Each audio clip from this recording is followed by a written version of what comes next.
2021 চনত মুখ্যমন্ত্ৰীৰ দায়িত্ব লোৱাৰ পিছত কাজিৰঙাত বানপানীৰ সময়ত আমি যাতে পৰিস্থিতিৰ মোকাবিলা কৰিব পাৰোঁ সেই বিষয়ে মই এখন পূৰ্ণাংগ পৰ্যায়ৰ পৰ্যালোচনা বৈঠক লৈছোঁ।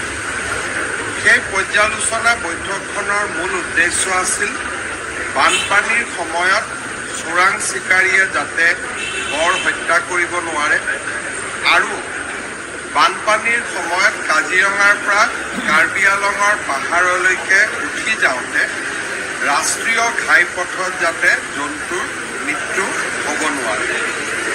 2021 চনৰ পিছত আৰু এক প্ৰকাৰ ক'ব গ'লে 2016 চনৰে পৰা অসমত চোৰাং চিকাৰীয়ে কৰা গড় হত্যাৰ পৰিমাণ দ্ৰুত গতিত হ্ৰাস পাই আহিছে। আমি যদি চাব যাওঁ 2021 চনত এটাও চোৰাং চিকাৰীয়ে গড় হত্যা কৰিব পৰা নাছিল। 21, 22, 23 চনত এটা, দুটা আৰু দুটা, অৰ্থাৎ দুটাতকৈ অধিক গড় এটা বছৰত নিধন হ'ব পৰা নাছিল। 21 চনৰ পিছত ৰাষ্ট্ৰীয় ঘাইপথত বানপানীৰ সময়ত নিহত হোৱা জন্তুৰ সংখ্যাও 9টালৈকে হ্ৰাস পাব পাৰিছিল। এতিয়া বছৰত 9টা জন্তুৰ মাত্ৰ মৃত্যু হৈছে। এইবাৰ আমি চেষ্টা কৰিম, আমি সকলোৱে আজি গোট খালোঁ যে এইবাৰ যাতে এটাও বন্যপ্ৰাণীৰ এক্সিডেণ্টত মৃত্যু নহয়। কিমান দূৰ সম্ভৱ হ'ব নহ'ব তাক নাজানো, কিন্তু আমি এটা প্ৰচেষ্টা কৰাৰ বাবে সিদ্ধান্ত লৈছোঁ।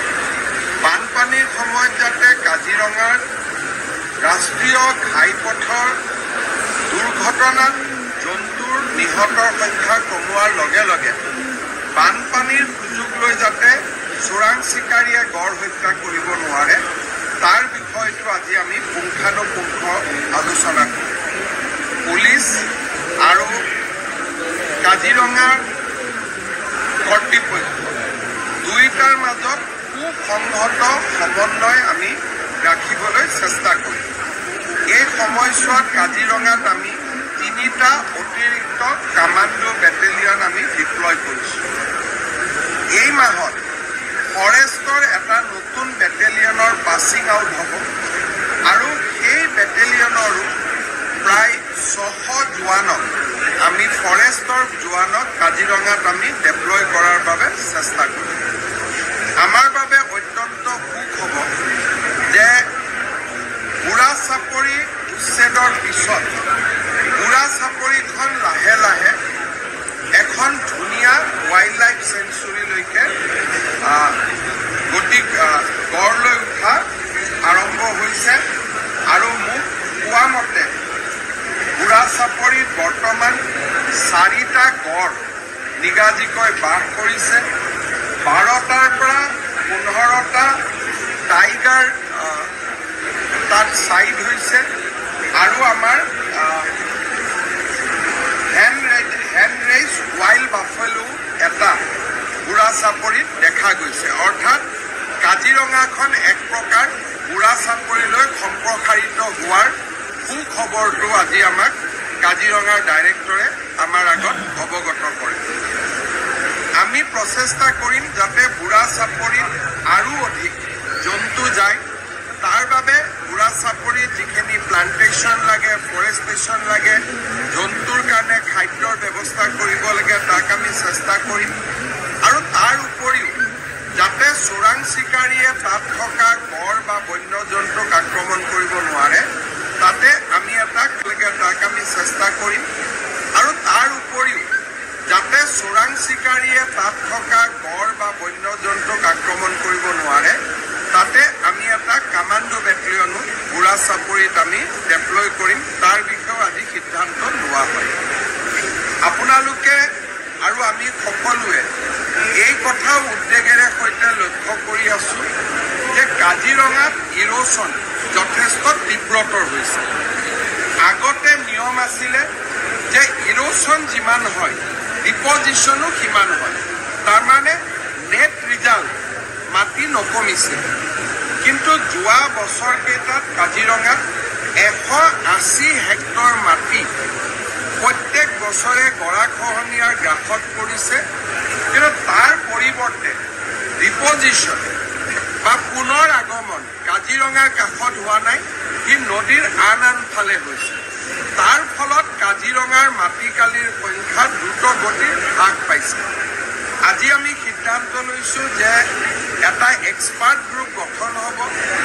ৱাটাৰ ৰিচোৰ্চ ডিপাৰ্টমেণ্টে 3টা টেকনলজি, জিঅ' বেগ বা ৰক ইনষ্টলেশ্যন আৰু নহ'লে প্ৰি কাষ্টেড ব্লক, এই 3টা টেকনলজিৰ জৰিয়তে তেওঁলোকে গৰাখহনীয়া বিশেষকৈ অগৰাতলিত ৰোধ কৰিব বিচাৰে আৰু বাগৰিত ৰোধ কৰিব বিচাৰে। ফৰেষ্ট আৰু ৱাটাৰ ৰিচোৰ্চ ডিপাৰ্টমেণ্টৰ এটা জইণ্ট টাস্ক ফ'ৰ্চ গঠন হ'ব আৰু এই জইণ্ট টাস্ক ফ'ৰ্চত ৱাইল্ড লাইফ এক্সপাৰ্ট থাকিব, কাজিৰঙাৰ পূৰ্বৰ ডাইৰেক্টৰসকল থাকিব।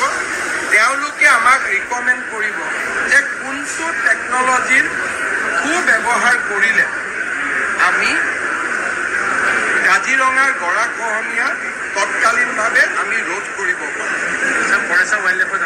ফৰেষ্ট আৰু ৱাইল্ড লাইফৰ বিশেষজ্ঞ তেওঁলোকক লৈ য'ত ৱাটাৰ ৰিচোৰ্চ আৰু আমাৰ ফৰেষ্টৰ বিষয়াসকলো থাকিব। 45 দিনৰ ভিতৰত তেওঁলোকে আমাক ৰিপৰ্ট দিব যে কোনটো টেকনলজি আমি ব্যৱহাৰ কৰিব লাগে। আপোনালোকে জানে যে যোৱাবাৰ কাজিৰঙাৰ টুৰিজিমৰ যিটো ছেশ্যন সেইটো চলি থকাৰ সময়ত আমি ভাৰতৰ মাননীয় প্ৰধানমন্ত্ৰী নৰেন্দ্ৰ মোদী ডাঙৰীয়া, ভূটানৰ ৰজা আৰু ভাৰতৰ ৰাষ্ট্ৰপতি মহোদয়ক আমন্ত্ৰণ জনাইছিল। তাৰ পৰিপ্ৰেক্ষিতত যোৱাবাৰ কাজিৰঙাত টুৰিষ্টৰ সংখ্যা 3,27,000ত ভৰি দিলে। যদি জিম কৰ্বেট পাৰ্কৰ জিম কৰ্বেট পাৰ্কত বছৰত টুৰিষ্ট আহিছিল যোৱা বছৰ 3,04,000। আমি যোৱা বছৰ জিম কৰ্বেট পাৰ্কৰ পৰ্যটকৰ সংখ্যা পাৰ কৰি কাজিৰঙাই যোৱা বছৰ এটা অভিলেখ স্থাপন কৰিব পাৰিলে। এইবাৰ কাজিৰঙা আৰু মানস অভয়াৰণ্যৰ ওপৰত টুৰিষ্ট ছেশ্যনটোৰ আগতে সুন্দৰ তথ্যচিত্ৰ বনাই ৰাষ্ট্ৰীয় চেনেলসমূহত আমি চলাবলৈ সিদ্ধান্ত লৈছোঁ যে কাজিৰঙালৈকে যাতে আমি আৰু অধিক টুৰিষ্ট আনিব পাৰোঁ।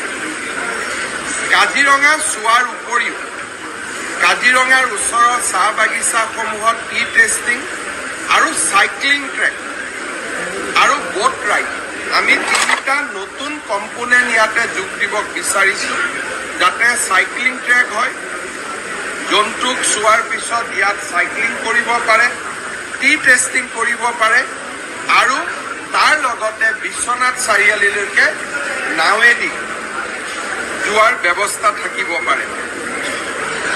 পৰ্যটনৰ দৃষ্টিভংগীৰ পৰা আমি কাজিৰঙাত থকা সুবিধা আমি বঢ়াবৰ কাৰণেও সিদ্ধান্ত লৈছোঁ।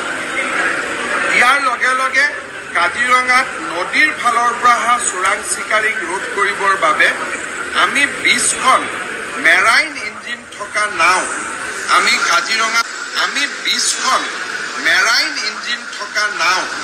আমি কাজিৰঙা কৰ্তৃপক্ষক দিবৰ বাবেও সিদ্ধান্ত লৈছোঁ। মূলতঃ কাজিৰঙাৰ ভৱিষ্যতক লৈ আজি কেইবাটাও গুৰুত্বপূৰ্ণ সিদ্ধান্ত হয়। 21 চনত মই পূৰ্ণাংগ ৰিভিউ লৈছিলোঁ, আজি 3 বছৰৰ পিছত 24। সেই সময়ত আমি যিবিলাক সিদ্ধান্ত লৈছিলোঁ গোটেইবিলাক ৰূপায়িত হৈছে।